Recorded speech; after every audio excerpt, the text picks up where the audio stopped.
Ya.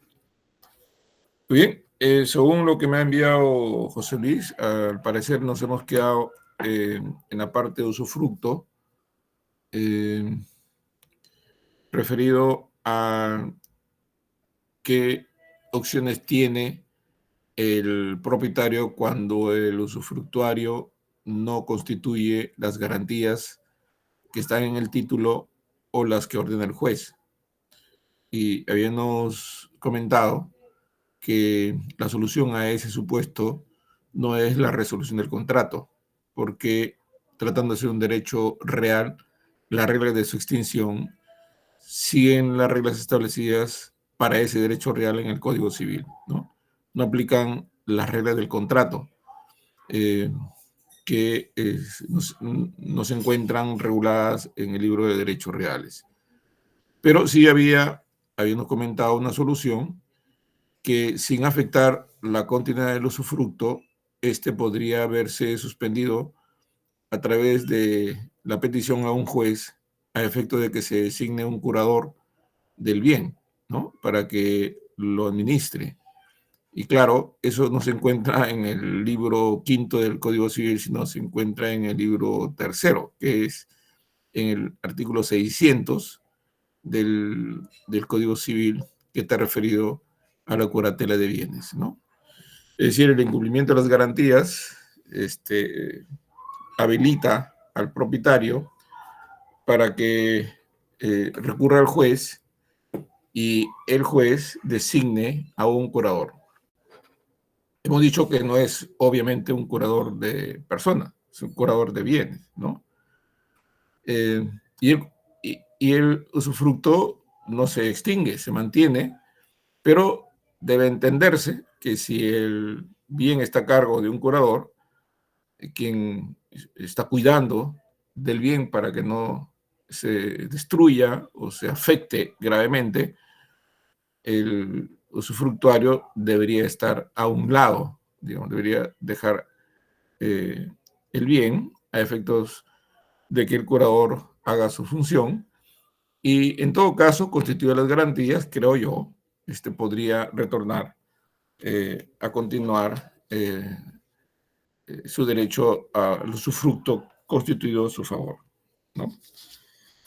Muy bien, sobre esto, entonces ya tenemos digamos, un ángulo, una forma de abordar la problemática del incumplimiento del usufructuario cuando, encontrándose en riesgo de deterioro progresivo o de destrucción del bien, se requiere de que existan garantías suficientes para el daño que podría ocasionar al propietario. Bueno, ¿qué otros deberes deben asignarse, obligaciones, se asignan, vamos a decirlo así, al usufructuario, ¿no? Como resulta lógico de suponer, si el usufructo es un derecho temporal que supone al usufructuario adoptar ciertas conductas que impidan que el bien se deteriore, entonces debe de usar el bien dentro de los cauces normales para el que está destinado el bien. Y lo único que puede producir como afectación es el gasto natural y ordinario eh, que sea consecuencia del uso normal eh, y diligente del bien, ¿no? Uno de los deberes también importantes es que el usufructuario no puede realizar mejoras sustanciales en el bien, eh, y esto respondiendo a un principio, a un aforismo latino que está incluso en las institutas desde la época de Justiniano, salva rerum substancia, es decir, no solamente no debe de afectar sustancialmente el bien, sino que no debe darle un destino económico distinto al que recibió, ¿no? Si el bien lo recibió con un destino económico determinado, él no puede modificar el destino del bien. Si lo recibió para uso de vivienda, él no puede convertirlo en un restaurante, ¿no? o si lo recibió con fines de agricultura, no debe modificarlo para que sea pues un parque de diversiones. Este es uno de los deberes que, si bien no está positivizado así en nuestro código, sí se desprende de esta regla que establece que no se puede introducir modificaciones sustanciales. No solamente se debe entenderse en cuanto a las modificaciones en la estructura del bien, sino en cuanto al destino económico del bien dado en usufructo. Debe explotar el bien de manera normal, según la costumbre. Se dice según la costumbre en razón de que es lo que se estila en ese lugar, en esa comunidad, ¿no? Y no hacer, digamos, no hacer uso del bien que sea algo fuera de lo normal, fuera de lo acostumbrado, fuera de lo que las personas en ese lugar hacen respecto del bien, de un bien como el que recibe el usufructuario. El uso del bien genera obligaciones también para el Estado. Si por el uso del bien hay que pagar tributos, él está obligado a cumplir con el pago de los tributos. Si es que están así establecidas, debe pagar las llamadas rentas vitalicias, que actualmente son muy extrañas, pero hay algunas, eh, digamos, algunos resabios de figuras en derechos reales ya superadas, pero que se mantienen vigentes como consecuencia de su eh, implementación en el tiempo. Renta vitalicias y pensiones que gravan el bien. Si el bien tiene este tipo de afectaciones o gravámenes, debe ser cumplida por el usufructuario. O sea, en otras palabras, lo que tiene por obligación el usufructuario no solo es darle el uso adecuado del bien, darle el uso que corresponde darle al bien según la costumbre, sino que además debe cumplir con las obligaciones que nacen del uso del bien frente al Estado, pagar los tributos, frente a otros, pagar renta vitalicias, o, o como denominan las llamadas pensiones, ¿no? Sino que además debe de mantener el bien en los cauces por las cuales se asignaba el rumbo económico o la función económica del bien y no alterarlo, ¿no? Y como, como todo lo que se usa se desgasta, si se trata de un bien inmueble, es probable que por el uso normal, el uso ordinario, el uso según las costumbres, de todas maneras produce un desgaste del bien. Y el desgaste del bien genera deterioro del bien. Entonces, él está obligado a hacer las llamadas reparaciones ordinarias, ¿no? Si por el desgaste del bien se afecta o se deteriora, digamos, el mismo, entonces él se encuentra obligado a hacer las reparaciones ordinarias que son consecuencia del uso normal del bien, ¿no? Si no lo hace, entonces existe el riesgo de que el, digamos, el bien continúe deteriorándose y puede llegar incluso a causar daños irreversibles al bien o podría incluso hasta destruirlo si es que no se toman cartas en el asunto respecto a la omisión de las reparaciones ordinarias a las que se encuentra obligado el usufructuario. Si es que se resiste y no lo hace, pese a los requerimientos que el propietario pudiera hacerle, el propietario puede dirigirse al juez y pedir que se le obligue a realizar estas reparaciones ordinarias. Incluso si es que como consecuencia de su negligencia o de su incumplimiento de esa obligación genera el riesgo, alto riesgo de que el bien termine deteriorándose, está como un supuesto que debe ser abordado para una causal de extinción del derecho. Eh, bueno, entonces tenemos ahí conjunto de obligaciones que debe tener el usufructuario respecto del bien. Si tuviéramos que comparar el usufructo con el arrendamiento, podríamos encontrar similitudes y diferencias. Yo diría que más diferencias que similitudes, pero hay similitudes entre el usufructo y el arrendamiento. Eh, por ejemplo, en las diferencias, de hecho, que la primera es que el usufructo es un derecho real y el arrendamiento es un derecho personal, ¿no? El usufructo puede nacer del contrato, como lo sucede con el arrendamiento, pero también puede darse por testamento, lo que no sucede en el caso del arrendamiento, ¿no? Otra diferencia que puede encontrarse es que en eh, el usufructo es oneroso, como lo es el arrendamiento, y en eso se parecen, pero puede ser gratuito. El usufructo puede ser gratuito, lo que no sucede en el caso del arrendamiento, que una de las características del contrato es la renta, siempre de renta, ¿no? Eh, el usufructo es temporal y por lo tanto puede ser a plazo fijo, o sea, a un plazo determinado. Y en eso se parece el contrato, porque el contrato también es de duración determinada, hay un plazo, es más, hay un tope, no puede exceder de los 10 años en el caso del arrendamiento.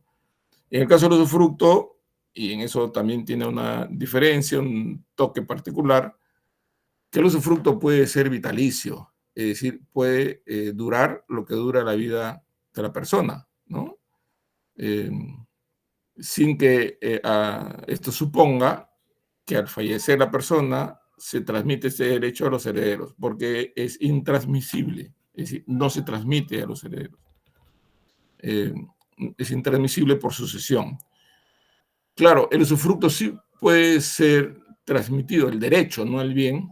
El bien, disponer del bien es un atributo del propietario, pero disponer del derecho a usufructo es posible, y nuestro código lo permite. El derecho a usufructo puede transmitirse a título oneroso o a título gratuito, eso no hemos indicado. Y así podríamos encontrar similitudes y diferencias.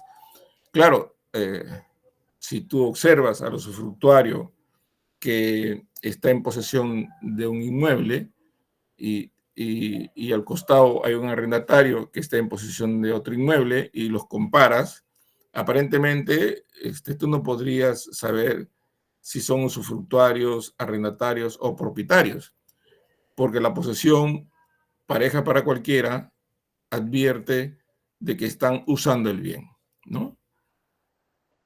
¿Qué de particular tiene el usufructo?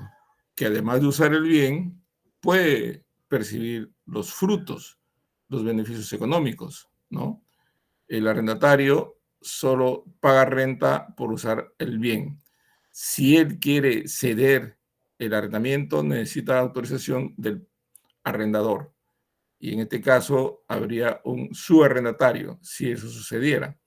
En el caso del usufructo, el usufructuario puede transmitir o enajenar el derecho a usufructo, salvo que el propietario haya establecido prohibición expresa en este aspecto, ¿no?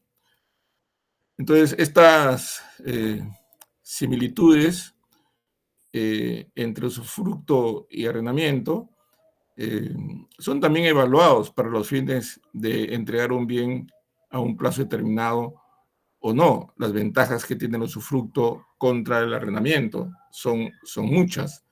Y sin embargo, más se conoce del arrendamiento que del usufructo. Los propietarios no conceden usufructo así nomás, salvo que sean personas muy cercanas o salvo que sean personas vinculadas por una actividad económica muy cercana también. Pueden ser familiares o socios, personas conocidas, personas con quien confían para entregar un derecho real de esta envergadura. En cambio, el arrendamiento simplemente se puede celebrar con cualquiera, que lo conozcas o no, e incluso hasta con avisos en el diario puede ser la forma como es que tú puedes contactarte con personas que desean usar el bien a cambio de una renta. El usufructo, por las características propias de este derecho y por los alcances que tiene esta figura, se usa, digamos, entre personas muy cercanas familiarmente, muy cercanas en negocios que tienen actividades económicas en común, y muy difícilmente se publicita o se oferta un usufructo, ¿no? Por lo, digamos, por lo particular de esta figura, la protección que tiene en la ley, ¿no? Las causales de extinción de usufructo son las que la ley establece y que el solo incumplimiento de la obligación del usufructuario, como hemos comentado, no da lugar a la extinción del usufructo. El derecho real se extingue, pero el derecho que nace del contrato puede resolverse y puede ponerse fin a través de diferentes mecanismos que la ley permite y que son muchos cuando se habla solamente de una relación contractual en un derecho personal. Aun cuando el usufructo puede constituirse por contrato, en estricto es un derecho real. No aplica a ese contrato las reglas de los contratos, sino las reglas de esta figura que están previstas de manera expresa en la ley, ¿no? ¿Qué sucede cuando tenemos el usufructo frente a los frutos pendientes o los frutos que da lugar este bien cuando empieza y cuando termina el usufructo? Tenemos, por ejemplo, en el caso de un fundo que está por cosecharse, por decir, eh, eh, se tenía que haber cosechado en abril, pero el usufructo empieza en marzo. Entonces, pero obviamente para que pueda cosecharse en abril, tenía que haberse producido la actividad de siembra bastante tiempo atrás, de tal manera que el usufructo, si empieza en marzo, es como si encontrara ya servido en bandeja los frutos, ¿no? Naturales o cualquier otro. Eh, si es que se inicia el usufructo, entonces los frutos pendientes pertenecen al usufructuario al inicio del usufructo. Pero así como se beneficia el usufructuario con los frutos pendientes al iniciar el usufructo, también cuando termina el usufructo, los frutos pendientes no pertenecen al usufructuario, sino pertenecen al propietario, ¿no? Si, por ejemplo, estaba ya por cosecharse el bien, o digamos, cosecharse eh, lo que se había trabajado en el sembrío y todo lo que supone, digamos, hacer que llegue las plantaciones o los sembríos al final del aprovechamiento económico, que son los frutos que van a obtenerse y que van a ser objeto de la cosecha. Si está para cosecharse y se extingue el usufructo una semana antes y no se llegó a cosechar, entonces los frutos pendientes no pertenecen al usufructuario ni menos a su familia, sino que pertenecen al propietario. Al empezar, los frutos pendientes son del usufructuario. Al terminar, los frutos pendientes son del propietario. Las causales de extinción del usufructo están previstas en nuestro código, ¿no? ¿Puede dar lectura al artículo 1021, José Luis?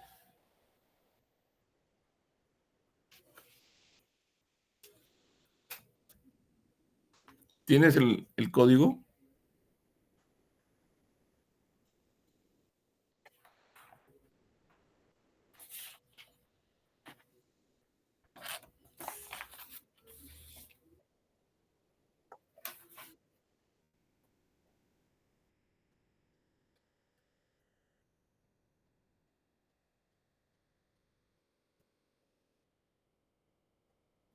plazos.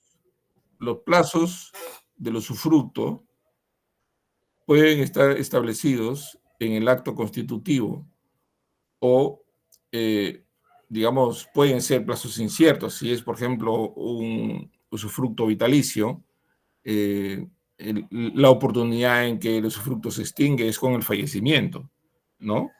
Entonces, si tenemos los plazos máximos que prevé el artículo 1001, revisemos el artículo 1001. El artículo 1001 dice, el usufructo es temporal. El usufructo constituido a favor de una persona jurídica no puede exceder de 30 años. Cualquier plazo mayor que se fije se reduce a este. Claro, pero también hay el plazo respecto del usufructo de bienes de valor monumental que se han producido reparaciones y el plazo de este usufructo es a los 99 años. Tratándose de bienes inmuebles de valor monumental, la propiedad del Estado que sea materia de restauración con fondos de personas naturales o jurídicas, el usufructo constituye, que constituye el Estado en favor de estas podrán tener un plazo máximo de 99 años. O sea, personas jurídicas y personas que hacen labores de restauración en en inmuebles de valor monumental del Estado. Pero aquí en el 101 aparentemente no está el usufructo a la persona natural, ¿no? Y el usufructo a la persona natural puede ser vitalicio. Y claro, sigue siendo temporal, pero puede ser vitalicio. O sea, hay un plazo que no es un plazo fijo, sino que es un plazo indeterminado que va a depender de la vida de la persona, ¿no? O sea, que no es solo el artículo 101, sino que también es el que se asigna a la persona natural y que puede ser hasta que fallezca. El segundo supuesto,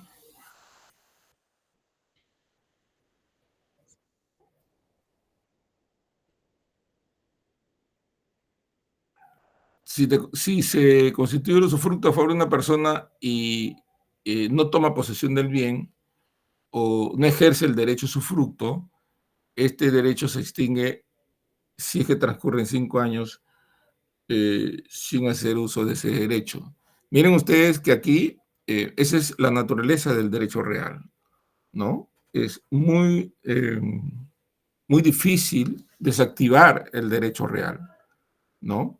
La tendencia a que permanezca en el tiempo vigente hace que este tipo de figuras no sea muy común verlas en el tráfico comercial, digamos, de bienes, de uso de bienes en el comercio, como sucede con el arrendamiento, ¿no?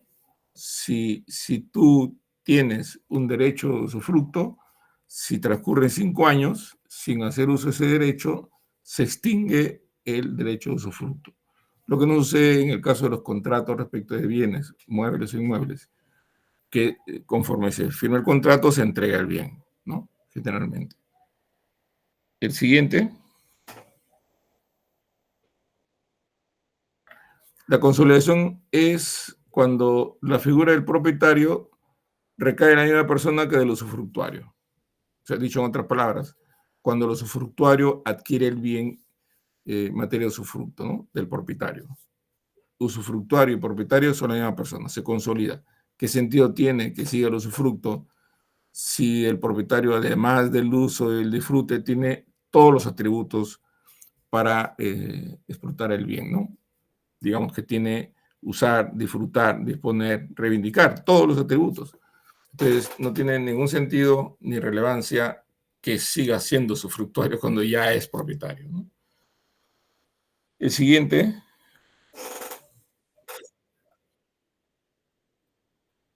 la muerte es una manera de extinguir el usufructo que puede estar pactado, ¿no? O puede estar establecido en el testamento, ¿no? O renuncia. El usufructo puede ser objeto de renuncia. Simplemente la renuncia es la abdicación al derecho de usufructo.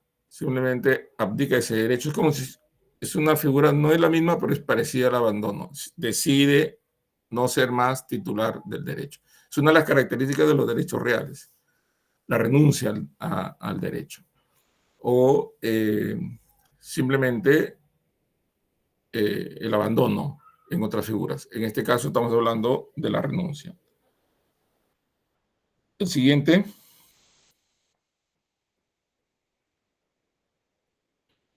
claro, destrucción del bien.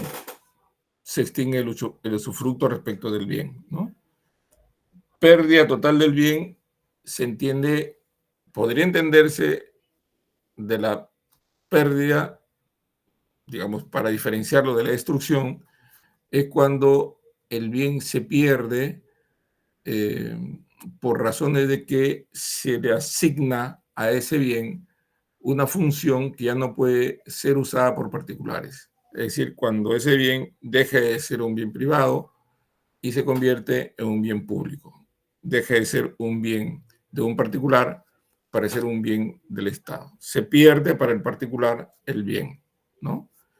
No estamos hablando de que el bien se perdió en el sentido de que tú no sabes dónde se encuentra, ¿no? Sino en el sentido que ya no es titular de el propietario, ya no es titular del bien, ¿no? Se perdió el bien. Se perdió el bien porque otro es titular, pero ese otro no es una persona particular, sino simplemente ya no puede ser alguien propietario de ese bien, ¿no? Se perdió, es una de las razones, una de las causas por las cuales se debe entender o se entiende el concepto de pérdida, ¿no? Eh, Sexto,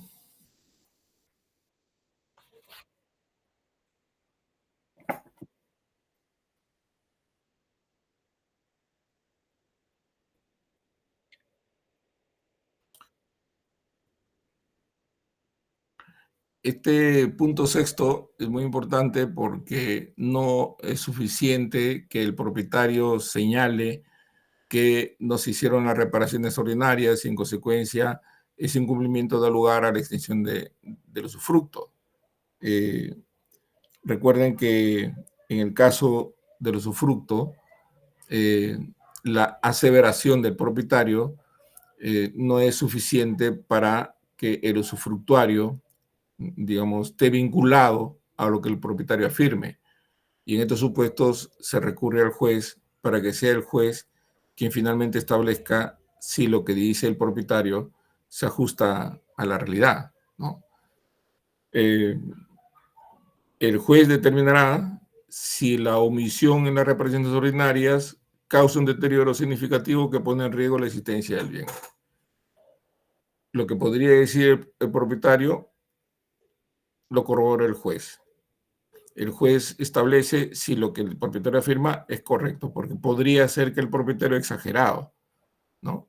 Y el juez decide que en ausencia de pruebas respecto a que la conducta del usufructuario o la omisión en las reparaciones ordinarias no es tal, es decir, el inmueble o el bien inmueble no está en riesgo de que sea destruido, se deteriore significativamente, entonces desestimará el pedido.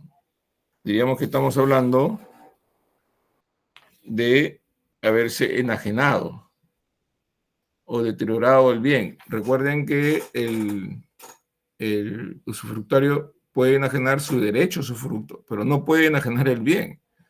Ese es un atributo del propietario. Si lo enajena o si lo deteriora o lo deja perecer por falta de reparaciones ordinarias, o sea, él está haciendo uso del bien según las costumbres, está dándole el uso normal del bien, pero el uso normal, según las costumbres y en la función económica del bien, aun cuando la conducta del usufructuario no esté fuera de lo normal, igual el inmueble o el mueble se deteriora.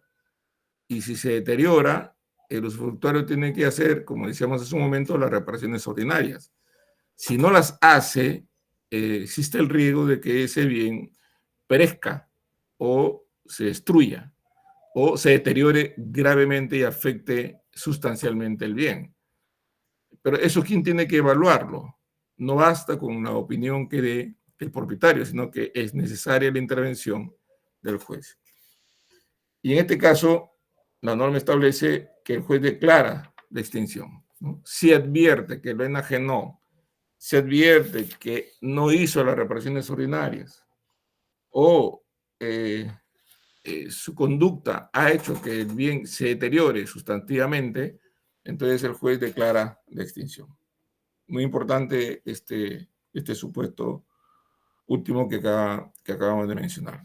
Esas son las causales de extinción, ¿no? He tomado nota, a ver, se la voy a compartir, de las causales de extinción del usufructo que describe Planier y Ripert en su obra El Tratado Práctico de Derecho Francés, en el tomo tercero, ¿no? Eh, voy a enumerarlas y vamos a ir viendo si estas están en nuestro código o no lo están. Más o menos yo podría decir que uno o dos no están. La mayoría de estas son un supuesto de nuestro código, por lo que las causales de extinción del usufructo son muy parecidas en el derecho contemporáneo. Tomo como muestra nomás esta de Planier y Ripert, ¿no? Algo parecido existe en Argentina con el Código Vélez-Sarsfield y que Borda también lo señala en su obra.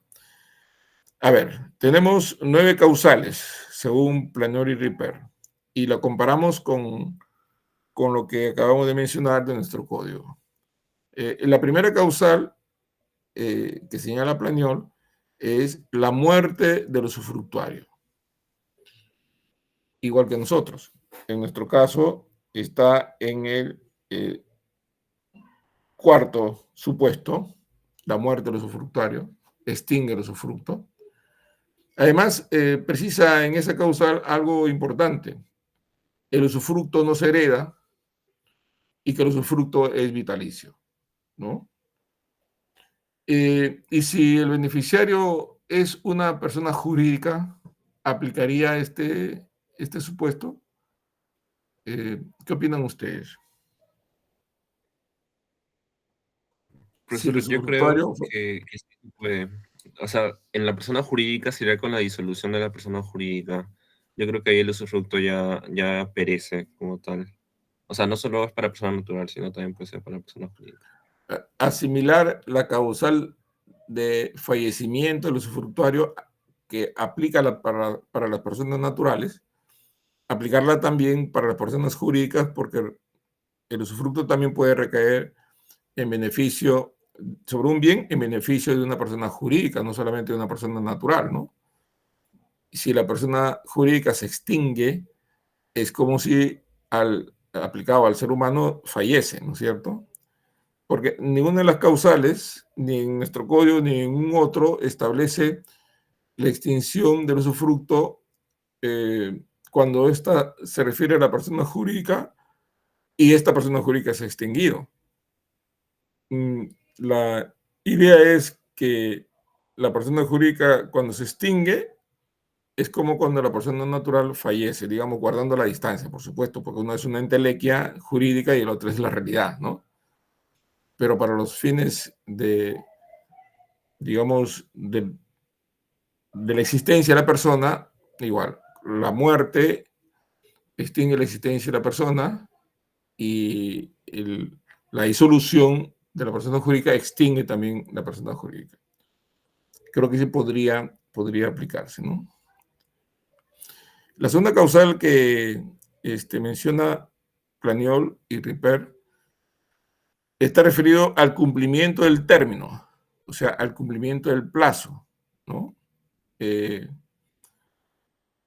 claro, el cumplimiento del plazo. Si fallece antes del plazo, se extingue también, ¿no? O sea, si por ejemplo ponemos el usufructo es por 30 años y resulta que al 10º año muere el usufructuario, ¿seguirá el usufructo o ya se extingue al 10º año? ¿Qué opinan ustedes?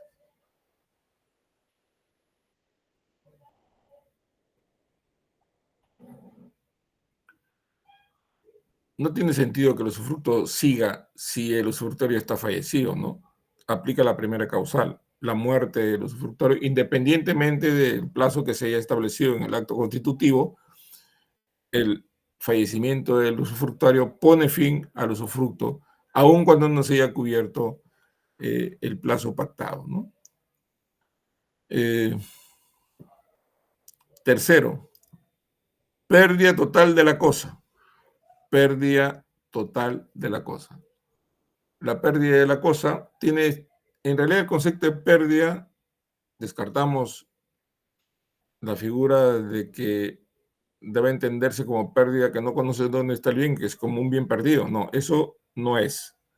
La pérdida es cuando ya no eres titular del derecho o ya no existe titularidad respecto del bien, ¿no? O el bien ha dejado de existir, ¿no? No se ha destruido, simplemente ha dejado de existir. Eh, Debe entenderse también como destrucción física o eh, jurídica, destrucción jurídica. Ha quedado fuera del comercio, ¿no? Comentábamos hace un momento, dejó de ser un bien que pertenezca a un privado, porque en adelante va a ser un bien público. En consecuencia, se perdió. No podemos decir que se destruyó, sino que se perdió. Ya no hay titular de ese bien. Y ahí se extingue el usufructo, cuando se pierde el bien, ¿no? Comentábamos en clase, para tener una idea que se entiende por pérdida, que no, la pérdida, primero, insisto, y aunque parezca reiterativo, debemos tenerlo clarito. Cuando estamos hablando de extinción y decimos que el derecho se extingue por pérdida, no estamos hablando del bien perdido, sino que se extingue por pérdida porque se genera una ausencia de titularidad. El que era propietario ya no lo es, simplemente. Comentábamos como ejemplo en algún momento anteriormente que si ustedes entran a un casino de juegos con una cantidad de dinero, 5,000 soles, y luego de un momento, unos par de horas, sales sin ningún centavo, y entonces, y te preguntan, ¿qué pasó? ¿Ganaste o perdiste? Y dije, perdí. Ahí refleja la ausencia de titularidad respecto de esta persona del bien que tenía un par de horas antes. O sea, la pérdida debe entenderse como ya ausencia de titularidad. Y puede producirse ausencia de titularidad cuando el bien sale del comercio de los hombres. O sea, cuando el bien deja de ser un bien de particulares y pasa a ser un bien que pertenece al Estado, ¿no? El concepto de pérdida es más o menos en ese sentido, ¿no? Sí está en nuestro código, está previsto en el inciso quinto. Cuarto supuesto, renuncia del usufructuario. Renuncia del usufructuario. Y aquí Planiol entra en una pequeña digresión que no lo hace el legislador nacional, ¿no? Dice, renuncia, que es un acto unilateral, ¿no? Equivale al abandono, tiene que ser expresa o puede ser tácita. Nuestro código no dice renuncia expresa, simplemente nuestro código dice renuncia. Muerte o renuncia del usufructuario. Muerte o renuncia es causal de extinción. Cuando se dice renuncia, la renuncia puede ser tácita o expresa. Expresa la que de manera categórica lo afirma, verbal o por escrito. Renuncio. Tácita es por la conducta. Se entiende que renunció cuando se genera el abandono del bien, ¿no? Bueno, esta es una causal también sujeta a evaluación, ¿no? ¿Y por qué no pusieron abandono y pusieron renuncia? Porque en realidad el abandono aplica para las titularidades que existen sobre el bien, ¿no? Por ejemplo, la posesión es una titularidad. El poseedor puede abandonar el bien, o el propietario puede abandonar el bien, ¿no? El usufructuario, si decide no tener más derecho a usufructo, es como si le devolviera el bien al propietario, ¿no? Es que su derecho a usufructo, si bien está vinculado al bien, no está vinculado directamente a la titularidad del bien, sino a la titularidad del derecho, ¿no? El derecho a usufructo. Por eso yo entiendo que el legislador pone renuncia, porque está refiriéndose a un derecho que recae sobre un bien, no al bien específicamente determinado, pero surte el efecto como si fuera el abandono para los casos en los que esta figura aplicara, ¿no?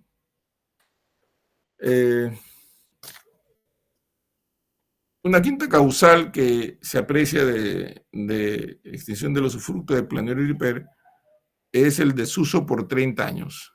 Miren, nosotros hemos puesto 5 años. En Francia, 30 años. Si no lo usas en 30 años, recién se extingue el usufructo. La fuerza del derecho real, ¿no? 30 años. Está bien 5. 30 es bastante, ¿no? Sexto, la usucapión cumplida en provecho de un tercero. En Francia, como en Argentina, del Código de Sarfield, el usufructo puede adquirirse por prescripción. En nuestro país no. En nuestro país no se adquiere el usufructo por prescripción. El único derecho real sobre bien ajeno que se adquiere por prescripción es la servidumbre predial. O sea, en nuestro país, 2 derechos reales se adquieren por prescripción: la propiedad y la servidumbre.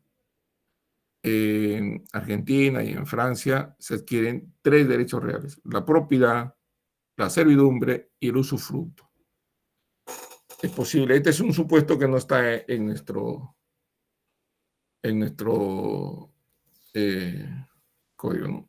Pero en este caso es la usucapión cumplida en provecho de un tercero. Significa que otro adquiere el bien por usucapión.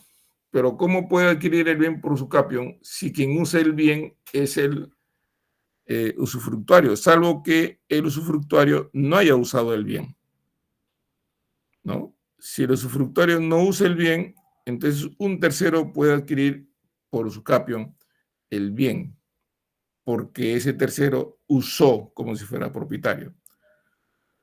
Pero si el usufructuario usa el bien, está en ejercicio de su derecho de usufructo, no habría posibilidades de que otro adquiera por usucapión. Entonces aquí la usucapión es una causal de extinción cuando es una usucapión cumplida en provecho de un tercero. Nos estamos refiriendo a la adquisición de la propiedad del bien por prescripción del bien que había sido dado en usufructo y que otro lo usaba y no el usufructuario. Pero dígase de paso, también comentaba hace un momento que el usufructo podía adquirirse por prescripción, el derecho a usufructo podía adquirirse por prescripción. Es cierto, por lo menos el Código de Vélez-Sarsfield lo afirma, que puede adquirirse por prescripción el derecho a usufructo, como lo es el derecho de servidumbre y el derecho a propiedad. Pero esta causal a que se refiere Planero y Ripper es la causal de extinción del usufructo cuando un tercero adquiere por prescripción el bien. Entonces ahí es importante tener en cuenta que si alguien adquiere por prescripción es porque poseía el bien, estuvo en posesión del bien. Y eso es posible cuando el usufructuario no usa el bien. Y en el caso de Francia, tienen que pasar 30 años del desuso para que se extinga el usufructo. Para nosotros tienen que pasar 5 años sin que el usufructuario use el bien para que se extinga el derecho a usufructo.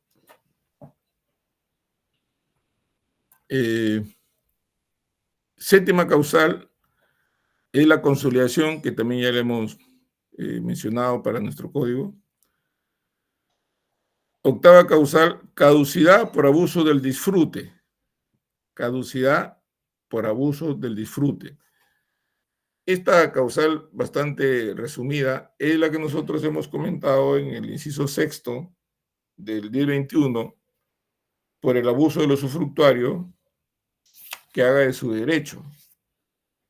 Claro, el legislador francés ha establecido caducidad por abuso del disfrute, que ha hecho abuso de su derecho, ha omitido hacer las reparaciones ordinarias, ha dado un destino distinto al bien dado en usufructo, ha hecho, digamos, cambios sustanciales o ha afectado el bien sustancialmente, ¿no?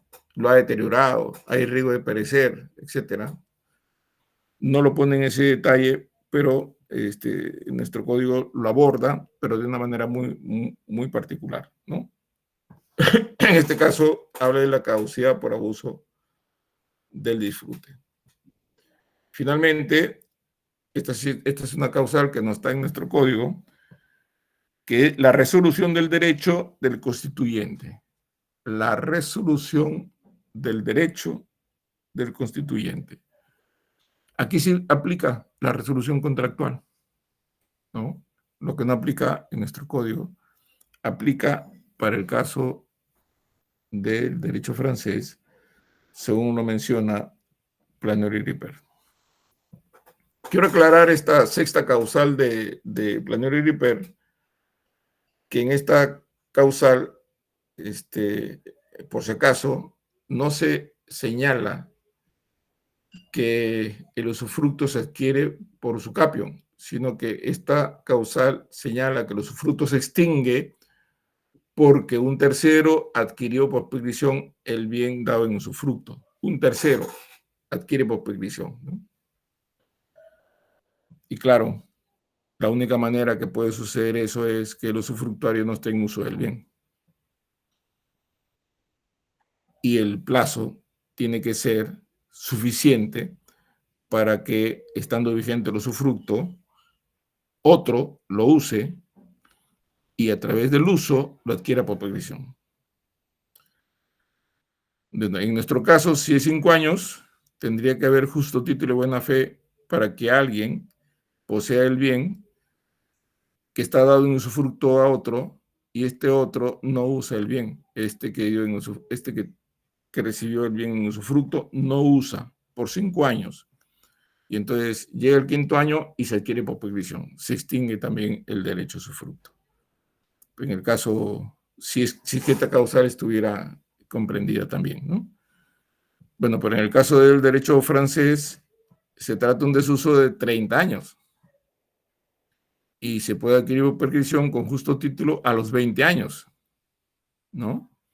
Si no usaste durante 20 años o 21 años, a los 20 años se adquirió por prescripción y se extinguió el derecho a usufructo. A eso se refiere el inciso sexto de estas, o el sexto supuesto de extinción de usufructo según Flanery-Ripert. ¿Algún comentario? ¿O alguna pregunta?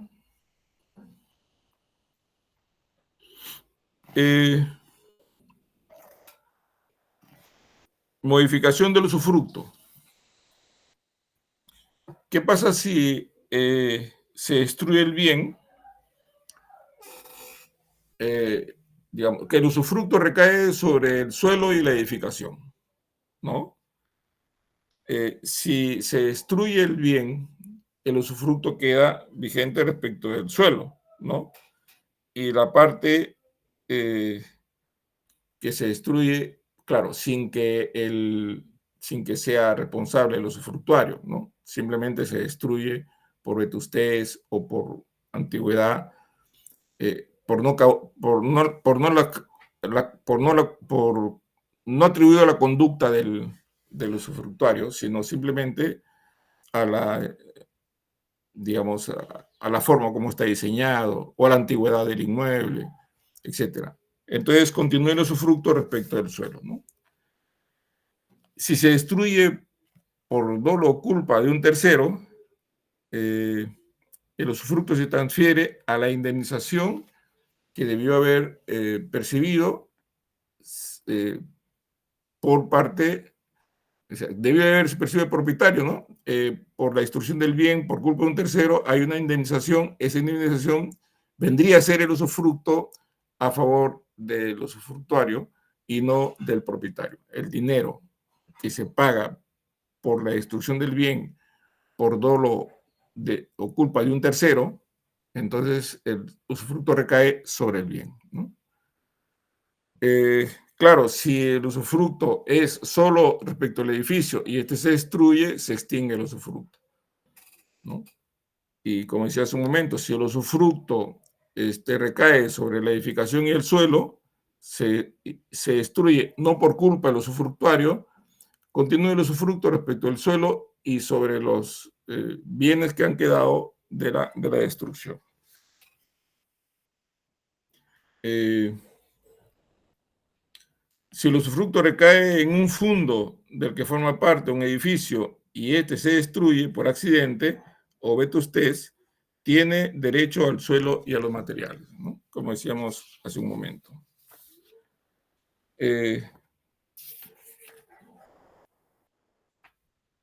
Muy bien, y ahí tenemos la parte última del derecho de usufructo. No sé si tienen alguna pregunta, alguna inquietud.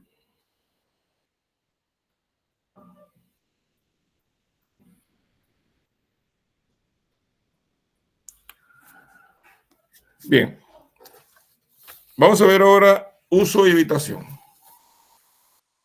Uso y habitación. En realidad, de los derechos reales que recaen sobre bienes ajenos, el usufructo es el que le sigue importancia a la propiedad, ¿no? Luego viene el uso, que es un derecho que reduce las facultades atribuidas a quien recibe este derecho. Como su nombre lo indica, el derecho de uso permite a su titular solo usar el bien, no disfrutar, no percibe los beneficios económicos del bien, solo lo usa, solo se sirve del bien, ¿no?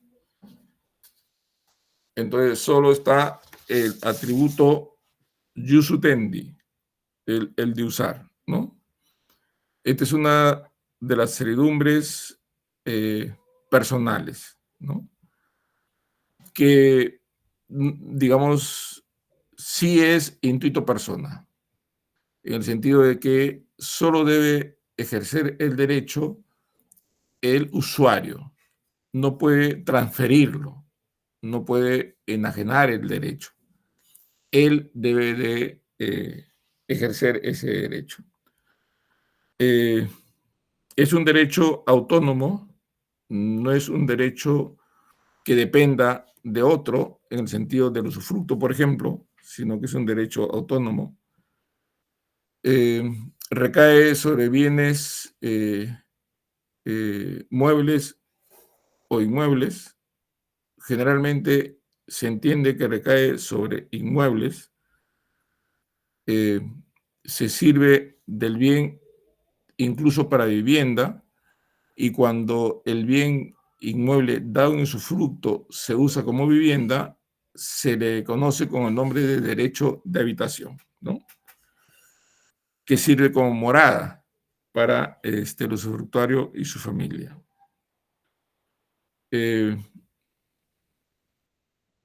se trata de un bien, como era en el caso del usufructo, no consumible, ¿no? No consumible. No aplica para bienes consumibles.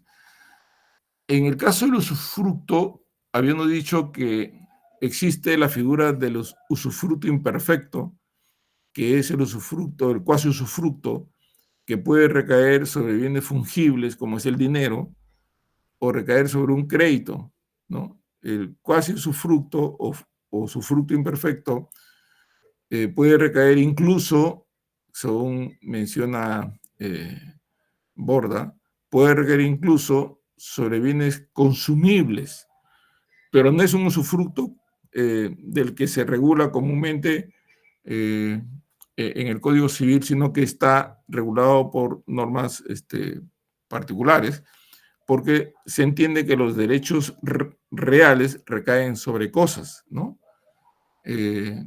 Y no sobre derechos, ¿no? Pues se ha entendido también que podría recaer sobre derechos intelectuales, usufructo sobre derechos intelectuales, lo cual también no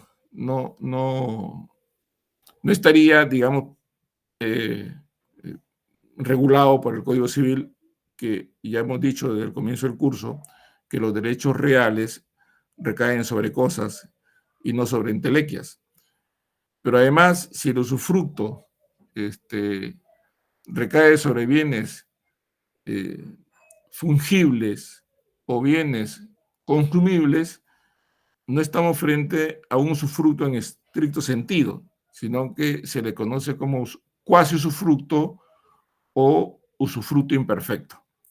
Bueno, esta referencia que hago es para compararla con el derecho de uso, que solo debe recaer sobre bienes no consumibles. No hay cuasi uso, no aplica esa regla del cuasi usufructo que comentábamos en clase anterior. Si el usufructo recae sobre el titular que vive con su familia en ese lugar, entonces se entiende que el derecho de uso se extiende a su familia, ¿no? A todos los integrantes de la familia.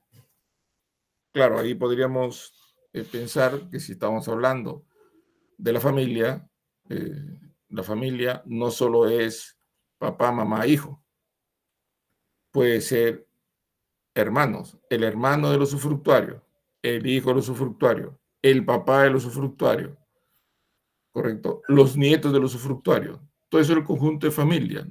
La familia no solo nuclear, sino la familia en general. Vínculos de sangre o vínculos de afinidad, la familia. ¿Hasta qué grado? Bueno, no se especifican los grados. Puede ser hasta el cuarto grado, quinto grado, basta que se acredite vínculo consanguíneo o vínculo de afinidad. La norma no pone un límite, no dice hasta el cuarto grado de consanguinidad, segundo de afinidad, sino simplemente se extiende a los integrantes de la familia. No hay ahí un límite categóricamente señalado por el código, ¿no? Decíamos hace un momento que es solo ejercido por su titular, por su titular. Es intuito persona, decíamos hace un momento. No se transmite, ¿no? Y obviamente, si esta persona fallece, se extingue el derecho de uso. No se transmite a los herederos. Es intransmisible. No se admite ningún acto jurídico, salvo el de consolidación. Entonces, se excluyen la posibilidad de gravar o transferir el derecho de uso. Eso no es posible jurídicamente hablando. Y el único acto jurídico que permite el derecho de uso es la consolidación. ¿Y cuándo estamos frente a la consolidación?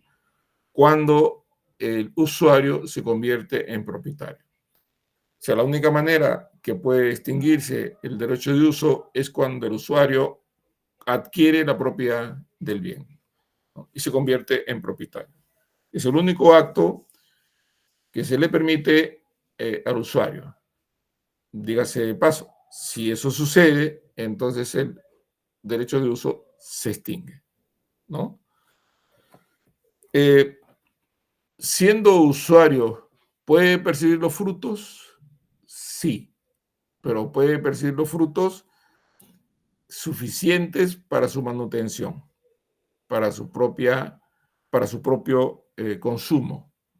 Si estamos frente a un inmueble que produce manzanas, o que produce plátanos, o que produce papayas, los beneficios económicos del fondo pueden ser alcanzados por el usuario siempre que aproveche lo necesario para su propia subsistencia. No puede lucrar, digamos, ¿no?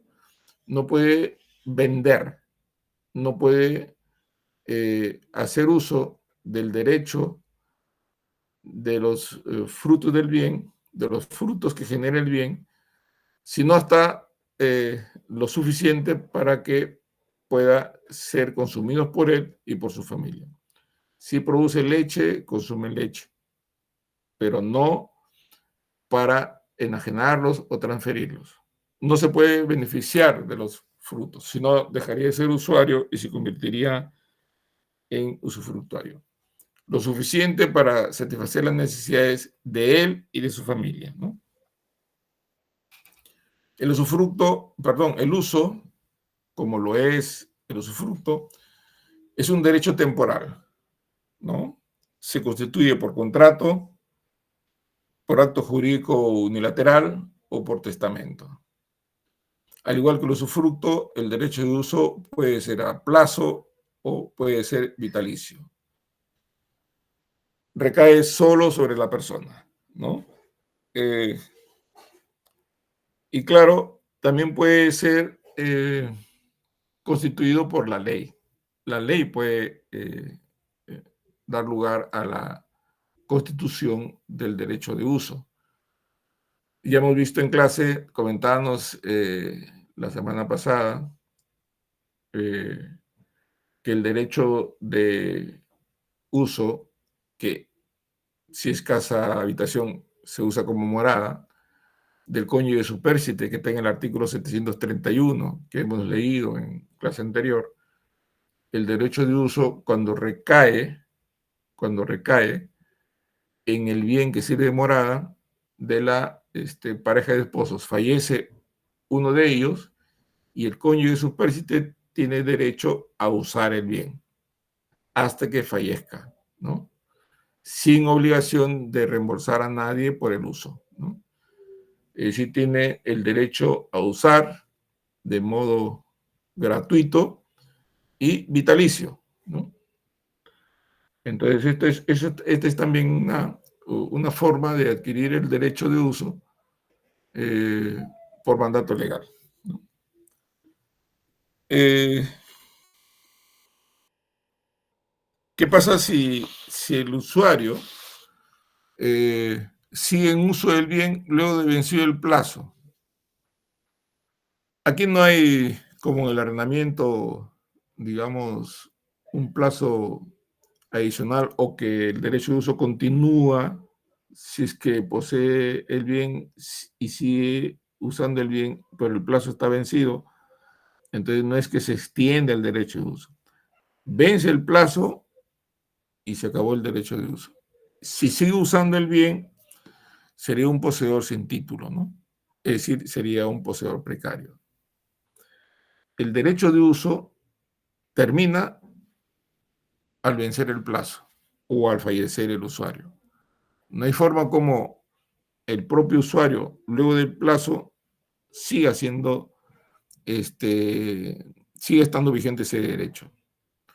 Y si fallece, quienes estén ahí no tienen ningún título para justificar su posesión y serían poseedores sin título, que nuestro código los identifica como poseedores precarios. Podría poner en el inmueble en la que recae el derecho de uso un negocio, una actividad económica, ¿no? Bueno, esto se discute también porque parecería que si pones un negocio o pones una actividad económica, entonces estás usando el bien para lucrar, es decir, para beneficiarte económicamente. Sin embargo, se acepta también, casuísticamente hablando, y es un asunto que se acepta en la doctrina, en el derecho comparado, que si bien puede instalar un negocio en el inmueble materia del derecho de uso, este negocio debe darle ingresos suficientes para la propia subsistencia del usuario. Si el negocio solo sirve para percibir beneficios que ayuden a la subsistencia del usuario y de su familia, se mantiene dentro de los marcos del derecho de uso.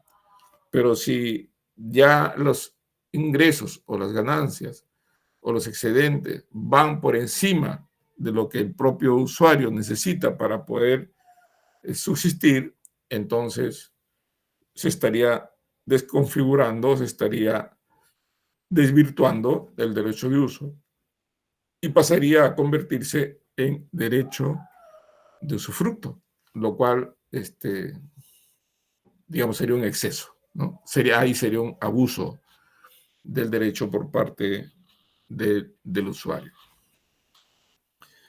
Entonces, el derecho de uso, conocido también como derecho de habitación, constituye, luego del usufructo, un derecho que recae sobre bienes ajenos de manera temporal, limitado solo a servirse del bien, eh, y recae en beneficio del usuario y de toda su familia. Bien, ¿alguna pregunta?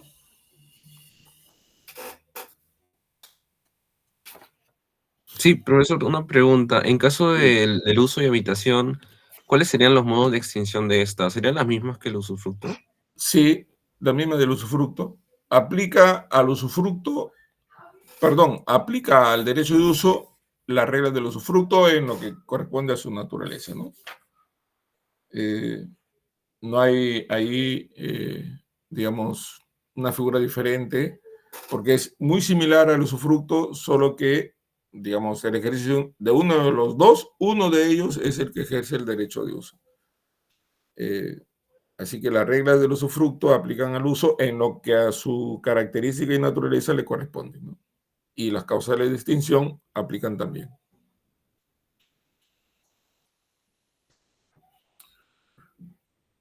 Ya, gracias, profesor. Uh-huh. ¿Alguna otra pregunta?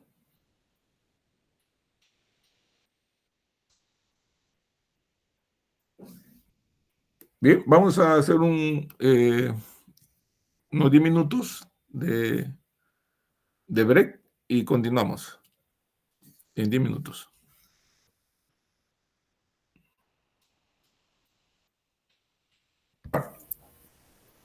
Eh, Veo que hay pocos asistentes. Voy a continuar con el capítulo que falta, que es el derecho de superficie. Y como lo que sigue es servidumbre, y servidumbre sí es un tema que debe ser explicado con más presencialidad, digamos, mucho más detalle. Vamos a diferir la continuación de la clase para el día de mañana, para abordar el tema de superficie de manera más completa y además con los alumnos, ¿no? Digamos, con la cantidad de alumnos que se requiere, ¿no? Veo que hay pocos alumnos que han concurrido el día de hoy. Seguramente es por razones de horario. No, no es no es bueno que avance sobre un tema del que hay cierta complejidad y que pueda afectar para los alumnos que por alguna razón de cruce de horario no han estado el día de hoy. Vamos a ver el derecho de superficie. A ver, cuando hemos visto el modo de adquirir la propiedad por accesión, hemos establecido que se adquiere por accesión todo lo que se une o adhiere al bien principal. Todo aquello que no se puede separar del bien principal, que al intentar separar se deteriora o se destruye o se afecta sustancialmente. Entonces estamos frente a partes que con el principal hacen un todo como si fuera uno solo. Se entiende que son partes integrantes. Entonces, cuando nosotros hemos hecho la clasificación de los inmuebles, hemos identificado 4 tipos de inmuebles. Recordarán, inmuebles por naturaleza, inmuebles por incorporación, inmuebles por destino, inmuebles por analogía. De estos 4 tipos de inmuebles, nos detenemos en los inmuebles por incorporación. Los inmuebles por incorporación son aquellos bienes que se adhieren al suelo, ¿no? Y que hacen con el suelo un solo bien, que son las edificaciones, las plantaciones. Estos bienes por incorporación constituyen partes integrantes, en realidad, del bien principal, entendiendo el suelo como bien principal. Lo que se adhiere al suelo es integrante. Y como sobre los integrantes no pueden haber derechos singulares, entonces podemos decir que el dueño del suelo es dueño de la construcción, porque se une y adhiere al bien. O el dueño del suelo es dueño de las plantaciones. Y si es dueño de las plantaciones, es dueño de los frutos pendientes, de los frutos que están aún adheridos a la planta, ¿no? O al árbol, o a lo que hubieran ustedes sembrado. Puede ser plátano, manzana, etcétera, ¿no? Arroz, etcétera. Entonces, dueño del suelo, dueño del árbol. Dueño del árbol, dueño de los frutos. Si se cosecha, será porque se habrá enajenado. O dejan de ser inmuebles y se convierten en muebles. Los frutos pendientes son inmuebles. Me refiero a pendientes cuando están adheridos al árbol, a la planta, ¿no? Si ustedes lo cosechan, se convierten en muebles. Y sobre muebles ya puede haber propiedad distinta porque ahí estamos hablando de derechos que pueden, digamos, ser derechos separados, ¿no? No hay derechos, ahí no hay derechos singulares, hay derechos que pueden estar desvinculados unos de otros. Entonces es la regla. Incluso hay algunas reglas que hemos conversado en modo de adquirir la propiedad por accesión, que está referido al derecho que tienen quienes construyen en terreno ajeno, ¿no? Un minuto, por favor, un minuto, me disculpan. Decíamos de que cuando se construye en terreno ajeno, hay un problema porque se entiende que si tú construyes en terreno que no te pertenece, por principio, el dueño del terreno debe ser dueño de la construcción, ¿no? Por accesión. Y ahí se discute si los derechos del invasor que construyó de buena fe deben ser respetados, ¿no? ¿Recuerdan?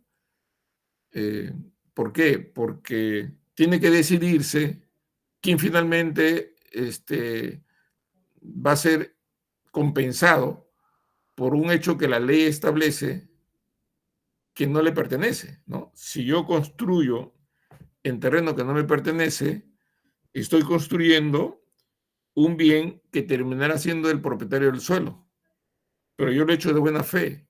Y si yo he construido de buena fe, entonces tiene que reconocérseme el derecho al costo que significó para mí esa construcción, ¿no? Insisto, si hay una construcción en un suelo, el dueño del suelo es dueño de la construcción. Si yo construyo en terreno ajeno, entonces estoy en realidad construyendo para otro. Estoy construyendo para el dueño del suelo. Pero la ley dice, bueno, sí, pero lo has hecho de buena fe. En consecuencia, el dueño del suelo tiene que reconocerte el valor de la construcción.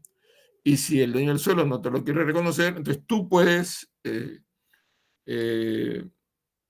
exigir, no solo que se te reconozca, sino eventualmente puedes también pedir que te vendan o pagar el valor del suelo para que suelo y edificación pertenezcan a una sola persona.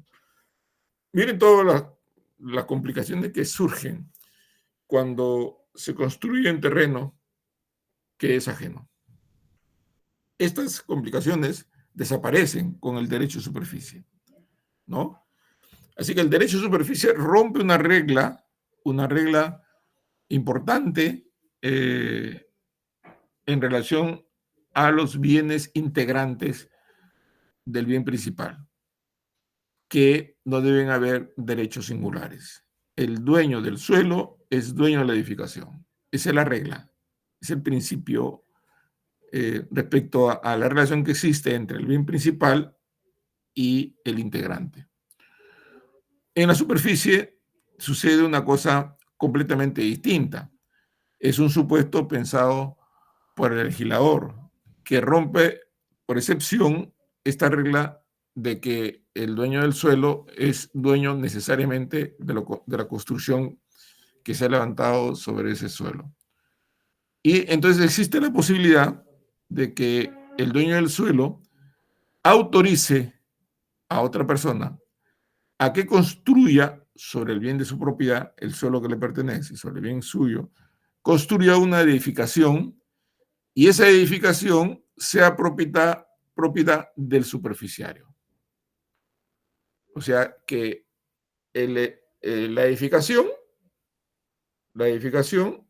pertenece al superficiario y el suelo pertenece a otra persona.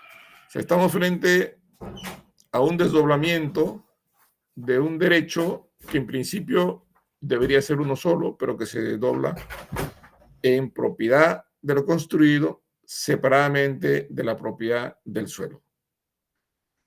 Es una ficción jurídica, obviamente, ¿no? Entonces, ¿en qué consiste el derecho de servidumbre? Precisamente en esa excepción.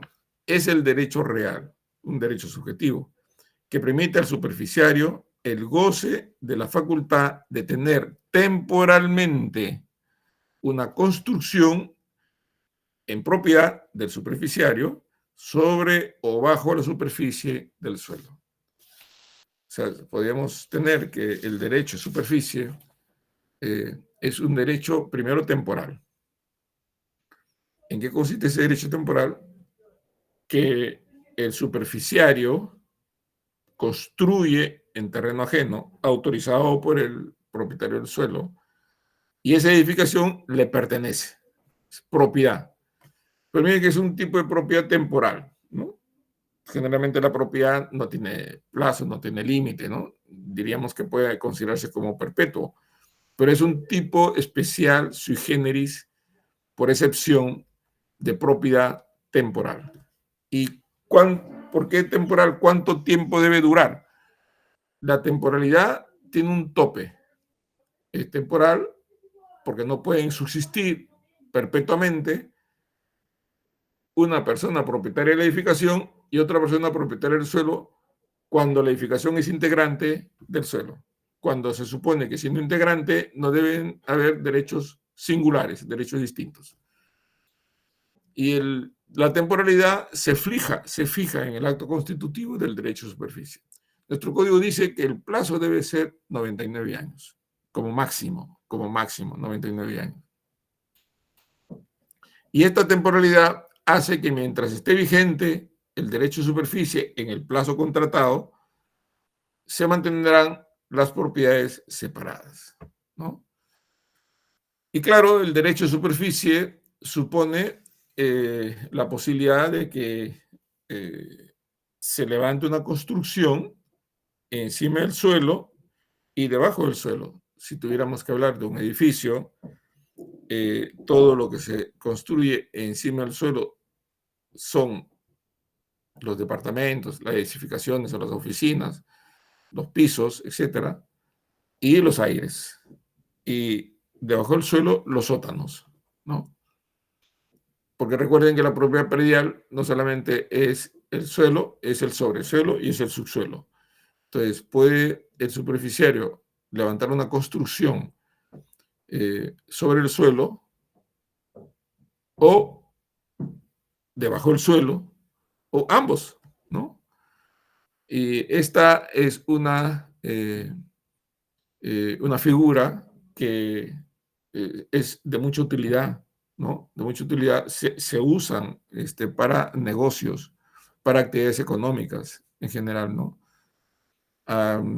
Comentábamos en algún momento que el Jockey Plaza, por ejemplo, se inició como un derecho de superficie. La construcción del mall del Jockey Plaza fue un contrato de superficie, porque el suelo del Jockey Club no podía venderse porque es una asociación y se requería de determinados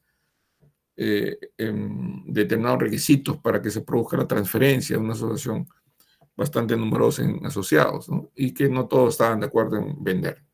Finalmente después parece que se vendió, pero inicialmente se mantenía la propiedad del suelo eh, eh, bajo el propietario primigenio, que es el Jockey Club, y encima del suelo se construyó, aplicando el derecho de superficie, el mall, es decir, el centro comercial.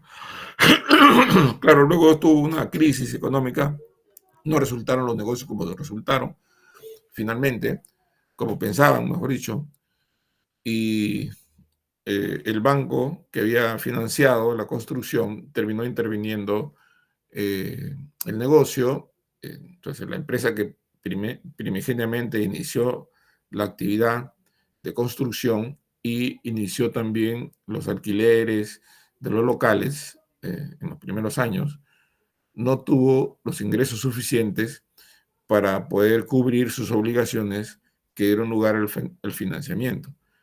Y entonces esto terminó intervenido por el banco, la entidad financiera que dio el crédito, y que a su vez, este proyecto fue comprado por capitales extranjeros. Y ese capital extranjero vino, tomó a cargo el negocio, parece que pagó las deudas al banco, se hizo cargo del negocio y compró el terreno.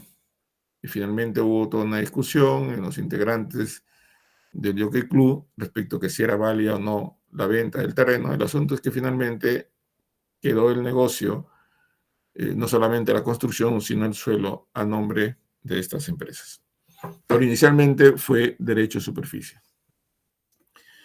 Y hay colegios, algunos colegios construidos, colegios particulares, construidos sobre terreno ajeno bajo la modalidad del derecho de superficie. No existe en nuestro país, pero sí existe en el Código Vélez-Sarsfield y en el Código también Civil Argentino del 2015, el derecho de superficie sobre plantaciones.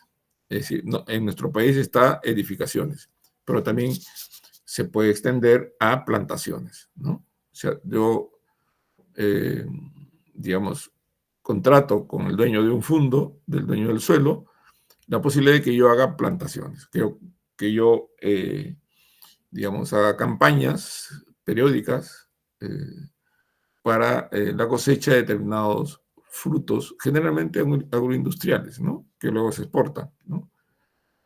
Y no soy dueño del suelo, pero sí yo siembro, digamos, las plantaciones me pertenecen, los frutos me pertenecen, ¿no? Y en consecuencia hago el negocio como consecuencia de la cosecha que haga yo de las plantaciones. Es decir, también aplica para el caso del sector agropecuario, no solamente para el sector urbano, ¿no? En nuestro país está referido solo a edificaciones, ¿no? Decíamos que este es un derecho temporal que permite al superficiario mantener la propiedad de lo edificado sobre o debajo del suelo, propiedad separada de la propiedad del suelo, y es temporal. Y mientras es temporal, los derechos de propiedad permanecen separados, ¿no? Luego del vencimiento, luego de si es a 30 años, 20 años, 50 años, luego del vencimiento, la propiedad de la edificación pasa a ser del propietario del suelo. O sea, termina la separación, termina la separación, y es uno solo. Lo que debió ser siempre, solo que por ficción se separa la propiedad del edificado de la propiedad del suelo, por ficción, y temporalidad para fines económicos, vencido el plazo del derecho de superficie, la propiedad que era del superficiario pasa a ser del propietario del suelo, automáticamente, automáticamente. Si hubiese sido el derecho de superficie, si hubiese continuado el derecho de superficie en el Jockey Plaza, al cabo de 30 años, el derecho de superficie se extingue por vencimiento del plazo, la propiedad del Jockey Plaza hubiese pasado a ser de propiedad del Jockey Club, ¿no? Si es que se hubiese continuado bajo la óptica del derecho de superficie. Termina el plazo de la superficie y la propiedad del edificado pasa automáticamente a al propietario del suelo, ¿no? ¿Cómo se constituye el derecho de superficie?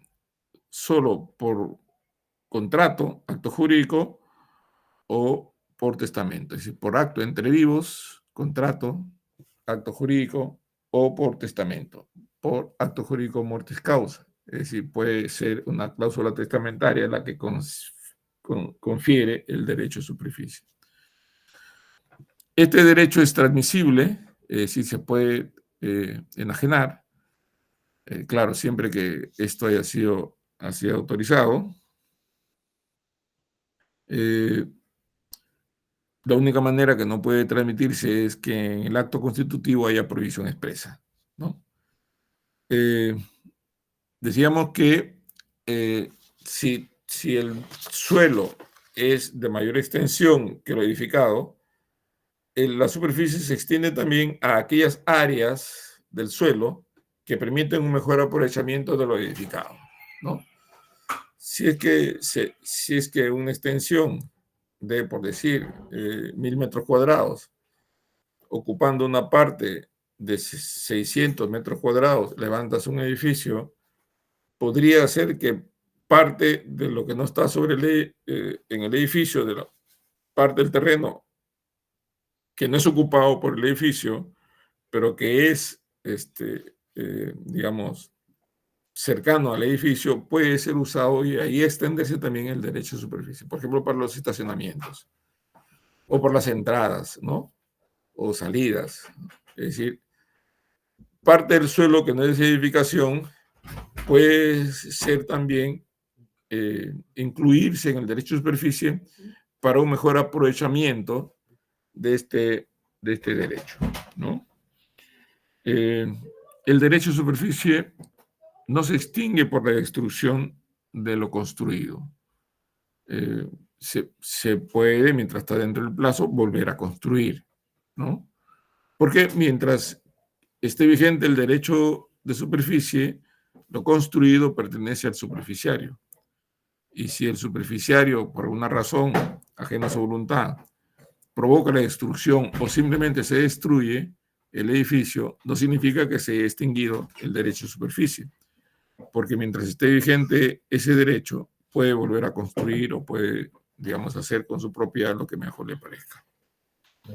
Claro, siempre y cuando no lo haga con dolo, ¿no? No lo haga con negligencia grave que le afecte al propietario del suelo el resultado del derecho de superficie, porque de todas maneras el dueño del suelo va a estar en la expectativa de que venció el plazo, lo que está ahí construido le va a pertenecer, ¿no es cierto? Y le puede sacar un provecho. Pero si al final no va a encontrar nada, entonces se puede verse afectado en los proyectos o en la perspectiva que él tenía para hacer el contrato de derecho de superficie. Yo puedo decir, ya construí un colegio, 30 años, vencido los 30 años, entonces eso que está construido ya me va a pertenecer y yo lo voy a dar un uso, ¿no? Pero si faltando algunos años el propietario de la edificación, que es el superficiario, lo destruye exprofesamente, entonces sí está causando perjuicio al propietario del suelo, que en expectativa podría haber él calculado que al vencimiento del derecho de superficie, lo construido va a ser aprovechado por él, ¿no?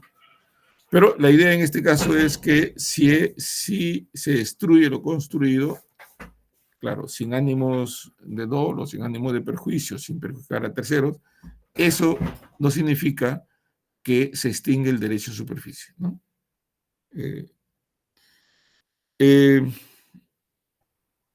El superficiario podría alquilar, podría ceder en uso parte de lo edificado, porque obviamente le pertenece.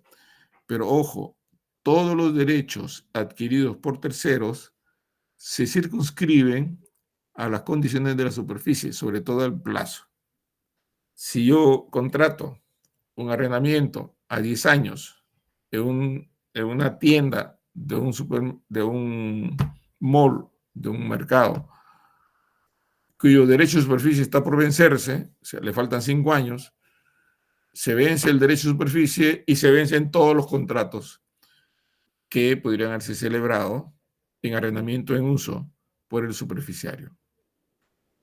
Sí, claro, si el interesado conoce perfectamente, porque el derecho de superficie se inscribe en el registro público, si el arrendatario conocía que el derecho de superficie va a vencer en 5 años, es una negligencia contratar para un arrendamiento de 10 años, ¿no? Obviamente. Pero esa es la regla. Los derechos de terceros que adquieren del superficiario terminan con la superficie al vencimiento del plazo. Entonces, esa es una figura, me parece, importante y claro, no se ha desarrollado mucho, no tiene mucha difusión, pero si tú pones un derecho de superficie a 99 años, claro, tú le vas a sacar el provecho a esa edificación que ya prácticamente las ganancias que podrían rendirte ese derecho de superficie tranquilamente estarían sufragando, pagando lo invertido y te queda para algunos años más de ganancia líquida. Hay un canon que se paga, porque el derecho de superficie no es gratuito, tiene que abonarse, ¿no? Y es un canon anual o mensual, según establezcan las partes, que el propietario del suelo recibe, ¿no? Que además recibirá, por supuesto, el inmueble edificado al final del plazo. Pero ojo, ya va a depender de las cláusulas contractuales para establecer si el valor del bien se cubrió, digamos, por el tiempo que se usó, aún con el canon que se pagaba, o al vencimiento del plazo, el propietario del suelo tiene que pagarle al propietario de la edificación la compensación por el valor del bien, si es que se hubiese establecido así, ¿no? Podría ser que el propietario del suelo no se ve obligado a pagar nada si el contrato se lo establece, o podría ser que el propietario del suelo tenga que abonar alguna suma determinada como compensación por el valor del inmueble que está recibiendo, ¿no? Es una figura interesante, no muy desarrollada. Tenemos solo 1 o 2 artículos en nuestro código. En otros países está un poco más desarrollada porque se extiende también a predios agrícolas para plantaciones. Nosotros la tenemos solo para predios urbanos, ¿no? Bien. ¿Tenemos preguntas?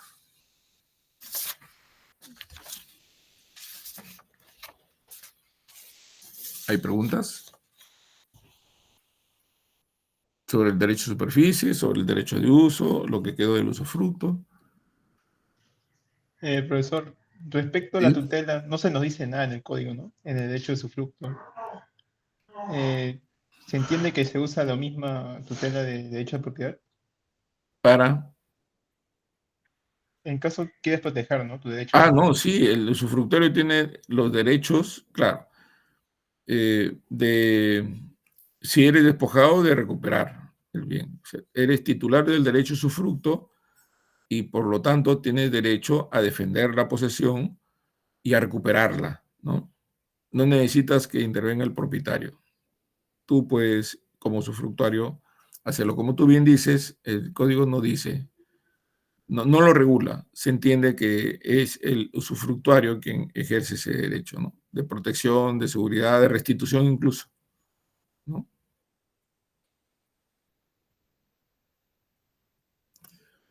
¿Alguna otra pregunta? Ya les he Profesor, alcanzado las lecturas. Va a venir una de copropiedad o condominio y otra de usufructo. Lean, creo que en 2 semanas todavía falta el control, ¿no? Correcto. Vamos a dejarlo ahí. No quiero empezar servidumbre porque va a haber un buen número de alumnos que van a verse afectados, ¿no? Así que mañana continuamos con servidumbre.